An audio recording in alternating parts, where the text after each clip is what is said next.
നിരപരാധികളായിട്ടുള്ള നമ്മളെ സഹോദരന്മാരെ അവരുടെ അടിവസ്ത്രം ഊരി മതം നോക്കി വെടിവെച്ച് വന്നപ്പോ രാത്രികൾക്കുള്ളിൽ തന്നെ അതിന് പകരം തിരിച്ചടിച്ച് ഈ ഇന്ത്യയുടെ നരേന്ദ്രമോദിജി പറഞ്ഞത് എന്താണെന്ന് അറിയാമോ? ഇത് പഴയ ഇന്ത്യ അല്ല, കോൺഗ്രസ് ഭരിച്ച ഇന്ത്യ അല്ല എന്നാണ്.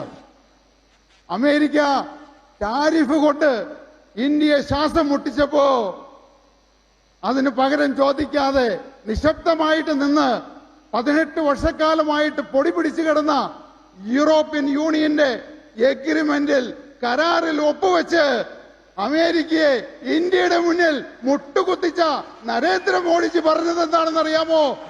ഈ ലോകത്തില് ഇത് പഴയ ഇന്ത്യയല്ല, ആരുടെയും മുന്നിൽ മുട്ടുമുടക്കുന്ന ഇന്ത്യയല്ല എന്നാണ്.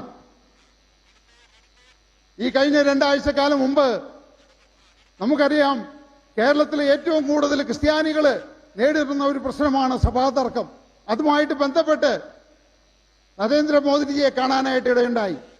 ഇതെനിക്ക് ഉറപ്പുണ്ട്, ഈ 114 വർഷമായിട്ട് നടക്കുന്ന നമ്മുടെ സഭാതർക്കത്തിന് ഒരു പരിഹാരം അദ്ദേഹത്തിന് ഉണ്ടാക്കാൻ പറ്റുമെന്ന് എനിക്ക് പൂർണ്ണ വിശ്വാസമുണ്ട്.